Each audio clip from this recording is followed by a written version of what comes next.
À l'initiative du groupe Logement Français et de ses filiales franciliennes, quelques 150 personnes se sont retrouvées à Saint-Denis pour réfléchir à l'avenir du logement social face à des locataires de plus en plus précaires. Est-ce que vous pouvez me dire ce que vous attendez de cette journée? Je pense que c'est l'occasion de pouvoir sortir un peu du quotidien. C'est important de pouvoir s'armer un peu plus fortement sur ces questions-là, de la précarisation de nos publics. Nous sommes aussi à la recherche d'innovation en permanence, donc je me dis peut-être qu'il y a des choses à réinventer ensemble et l'union fait la force justement, y compris dans la réflexion collective. En quelques années, le profil du locataire du logement social s'est radicalement transformé. Leur revenu moyen a baissé de plus de 20%. En Île-de-France, seul un locataire sur deux est en CDI. Et les personnes seules, avec ou sans enfants, représentent désormais plus de 30% des locataires. Plus pauvres, leur situation est surtout plus instable. Ce qui n'est pas sans conséquence pour les bailleurs sociaux.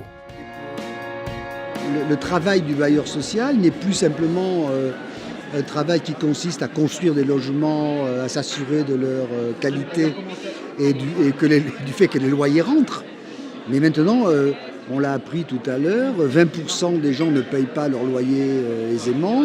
Et donc, comme on ne peut pas chasser les gens, ce qui est normal, eh bien, le bailleur social devient un travailleur social.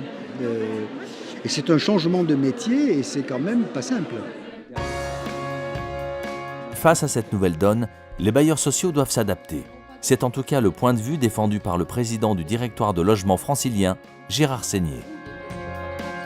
Face à la précarité, il faut effectivement que nous nous adaptions. Donc là, c'est le professionnalisme de nos collaborateurs, nos organisations, nos investissements professionnels qui doivent effectivement évoluer. L'intérêt aujourd'hui, c'est que ces locataires, il faut les garder dans le logement social. Et donc il faut effectivement les entourer et veiller à ce que leur parcours se passe le mieux possible. Pour trouver des solutions, les participants sont mis à contribution. Pour eux, il faut être plus en contact avec les locataires pour repérer rapidement les situations difficiles. Les loyers devraient être modulés selon les revenus. Les bailleurs sociaux pourraient construire davantage de logements en propre. La qualité des logements et les loyers seraient ainsi mieux adaptés aux besoins des locataires et des territoires. Et pour tous, l'accompagnement social est un vrai atout auprès des collectivités.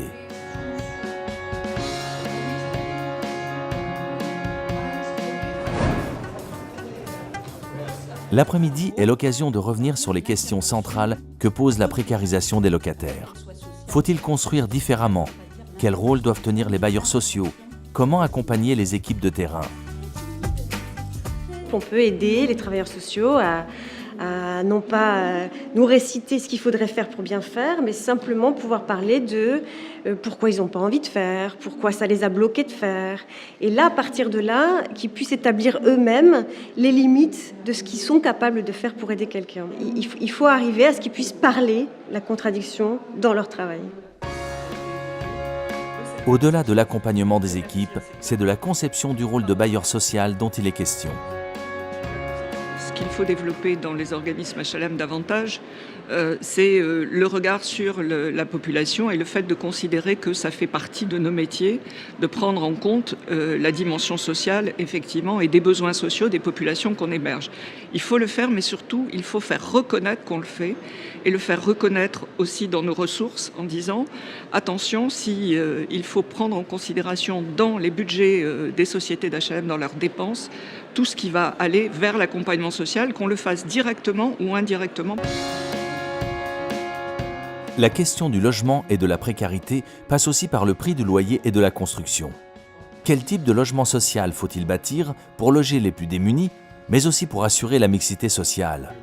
Faut-il construire différemment?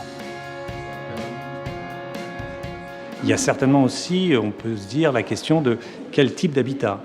On est aujourd'hui dans des formes très normative, très collective, très dense. Donc ça renforce les conflits d'usage, ça renforce les vis-à-vis, ça renforce plein de difficultés. Et aujourd'hui, on a par exemple dans les projets d'aménagement une tendance à faire des gigantesques espaces publics. On réduirait la taille de ces espaces publics, on pourrait avoir largement de quoi faire des typologies plus individuelles, plus distinctes, plus différenciées pour des personnes fragiles, pour des familles nombreuses, etc., qui pourraient justement faciliter l'intégration de ces précarités dans un environnement urbain où, par ailleurs, ils partageraient les services, les commerces, etc.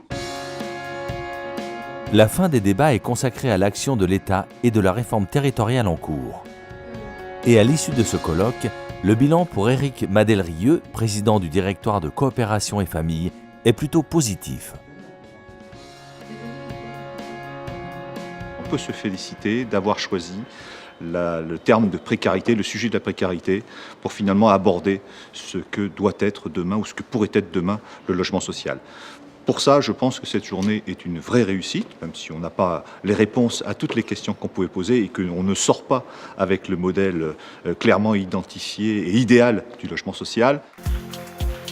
Un modèle idéal qui reste donc à co-construire avec les bailleurs, les élus et les partenaires du logement social pour que l'humain reste au cœur de nos métiers.